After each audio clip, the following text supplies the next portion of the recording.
So this is the Oztrail 12-person Lumos tent. Pretty big. We just picked it up today. We bought this tent because we're a family of 5 and we like a little bit of room.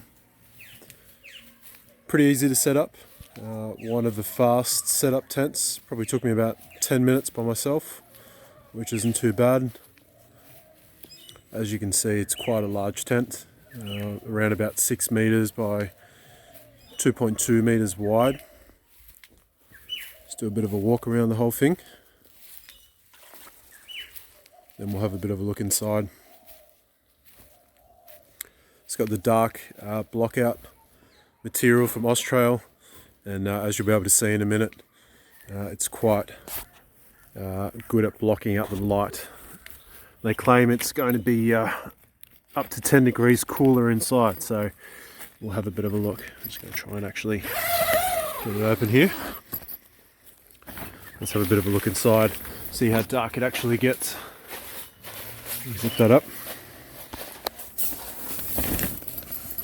So the reason why I'm doing this review as such is there isn't much on this tent on the market, and if you're going to drop $1,000, kind of want to have a bit of a look at what it looks like inside. So as we can see or not see here, it's pretty good at blocking out the light. Now what you're seeing right now, that's the first front room. Obviously there's a bit of light coming in through the bottom there, but as we go into that front room and then look back into the middle section of the tent, as you can see, it is pretty dark in here. Now I would show you the setup of the light, hence the Lumos name, but it doesn't come with any batteries, so I've got to actually race down and get some.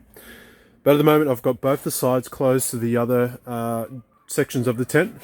We'll open them up now. Nice easy zip sections, which is fantastic.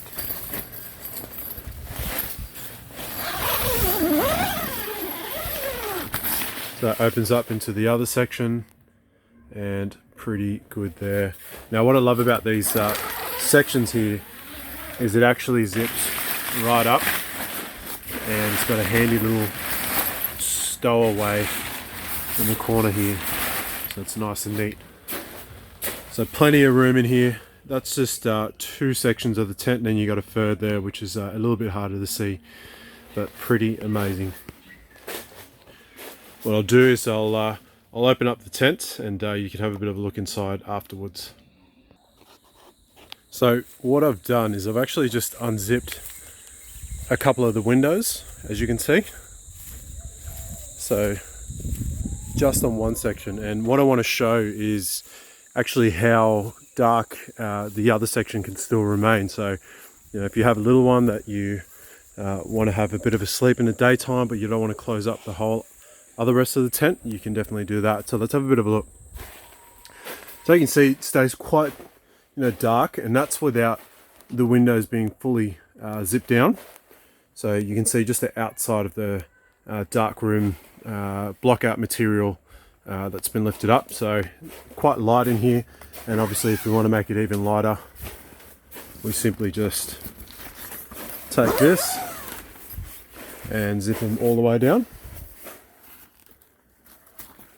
What's amazing about this tent as well is just the amount of windows and vents that are on, and as soon as you really open that up, it just really cools the whole place down. So you can see how light that is just here, and obviously if you wanted to, you could open up the door just there. But again, great thing here is we're in one room. We've got the middle section there, we've got the front section there, that's all open, but we still have a whole other section closed up, which is great. So if we pop in here now, we'll see how well that dark room block out technology works.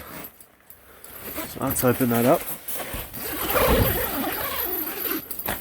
and as you can see, still nice and dark. Even if I go in here and zip this back up,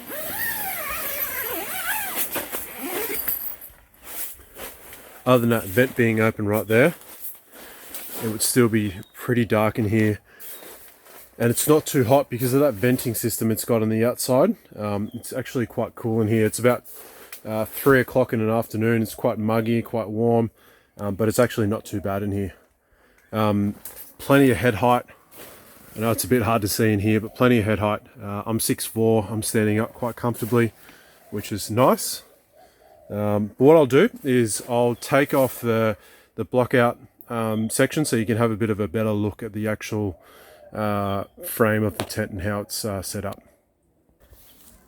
Righto, so as you'll be able to see here, this is the tent without the outside on it, and you can see how the clip system works here. It's basically super easy. You just press that in, collapse it. To open it up again, you just pull on it, and it's done. You do the roofing first, which is the upper part there. One thing to remember that I oversaw, well, I didn't do, was these little clips here. Please make sure that you put them on first. I didn't do that, and I had to take the whole top off again because I just forgot some of them, and that means the roof sags. Yeah, that's basically it. As you can see, you know, massive tent. That front room, I think, is really, if you've got a larger family, that front room's great. You know, as you walk in, you take off your shoes and you don't actually get that into the sleeping area. That's one of the main reasons why we got it. Family of 5. Pretty impressed with it, to be honest. For a tent this size, you know, 12-person tent, the amount of time that it took to actually set up was pretty minimal, which is good. And you know, you've got your power outlets in there, doors everywhere, vents everywhere. Pretty impressed with what Oztrail's put together. So that is it, guys. Just wanted to, you know, put this up to make sure that anyone else that was looking at this tent actually had something decent to look at. You know, realize that, you know, it's probably not the best quality review or anything like that, but just wanted to give you a bit of a sense of what you're potentially buying for $1,000 if you are looking to spend that amount of money. Another thing that I just want to point out as well is in terms of the outer here, it's pretty durable. It's 3,000 water resistant rated, or whatever they call it. You know, a couple of people that I've spoken to reckons that you don't need a tarp, that it will take any sort of rainfall unless you're, you know, in monsoonal rain. So that was another big thing why we got this, is not having to drag around a big tarp and poles and everything else. So yeah, but there you have it. Like I said before, I wish I could have shown you the actual feature of this, which is the Lumos cabin lights and night light, but fortunately it doesn't come with batteries. Yeah, I'll have to actually look at that when I actually get to it and set it up in a week's time. So thanks, guys. Hope you have a good one. Bye.